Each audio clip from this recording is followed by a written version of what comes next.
नमस्कार, मैं हूं प्रभा शर्मा और जेके न्यूज नेटवर्क में आप सुन रहे हैं मॉर्निंग बुलेटिन।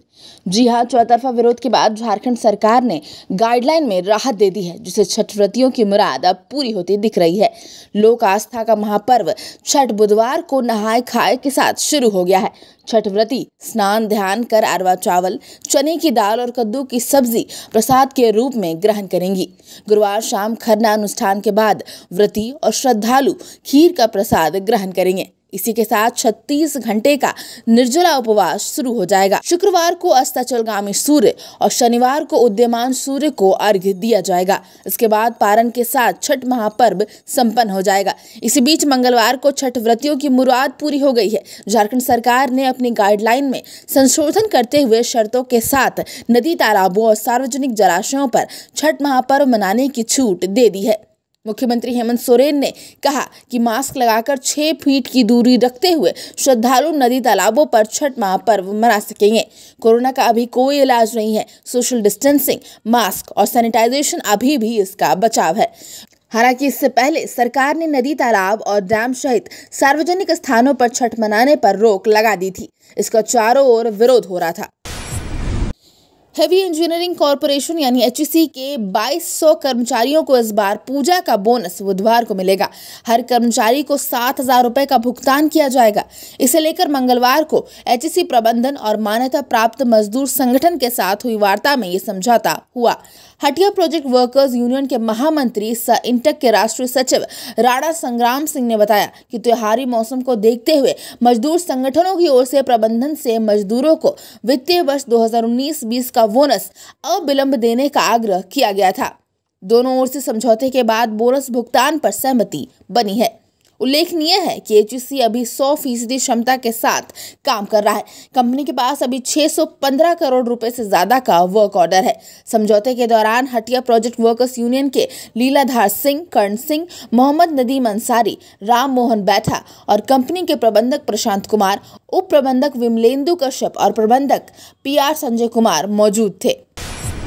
मध्य प्रदेश सरकार लव जिहाद पर विधेयक लाने की तैयारी कर रहा है। प्रदेश के गृह मंत्री नरोत्तम मिश्रा ने इसे लेकर बड़ा बयान दिया है। कहा है कि अगले विधानसभा सत्र में लव जिहाद को लेकर विधेयक लाया जाएगा।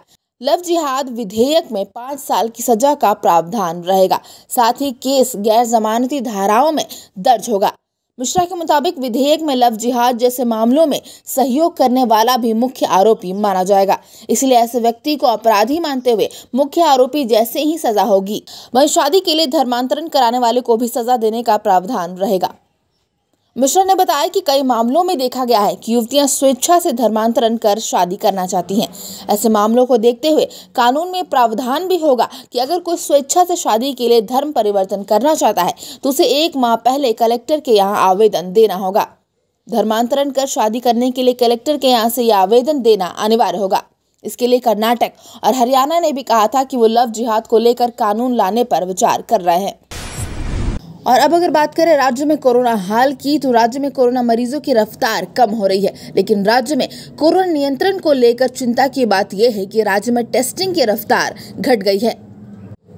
IDSP की वकीली रिपोर्ट के मुताबिक राज्य में पिछले सप्ताह राज्य की प्रति 10 लाख की आबादी में मात्र 4,269 ही टेस्ट किए गए, जबकि बिहार में 7,147 टेस्ट, उड़ीसा में 7,073 और छत्तीसगढ़ में 4,952 टेस्ट किए गए। देश में सबसे अधिक टेस्ट लद्दाख में किए गए। यहाँ 9 से 15 नवंबर के बीच प्रति 10 लाख की आबादी पर 17,447 टेस्ट किए गए। विशेषज्ञों के अनुसार जब देश के कई राज्यों में कोरोना की दूसरी लहर देखी जा रही थी, वैसे में झारखंड में भी टेस्टिंग बढ़ाने की आवश्यकता है, तभी कोरोना पर पूरी तरह नियंत्रण पाया जा सकता है। पूरी दुनिया चीन को कोविड-19 वायरस का फैलाव का दोषी मानती है, लेकिन आज जब महामारी हर महाद्वीप में फैली है, चीन में हालात सामान्य है। उसने न सिर्फ अर्थव्यवस्था को फिर से खड़ा किया, बल्कि स्कूल, सिनेमा हॉल तक खोल दिए हैं। 17 नवंबर 2019 को चीन में वुहान में पहला केस सामने आया था।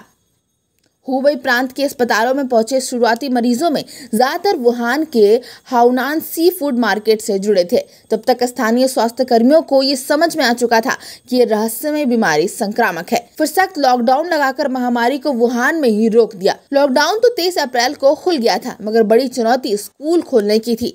4 महीने बाद 1 सितंबर को स्कूल खोले गए। पूरे देश में 20 करोड़ बच्चे दोबारा स्कूल लौट चुके हैं। दूसरी ओर पूरी दुनिया में वैक्सीन का इंतजार है।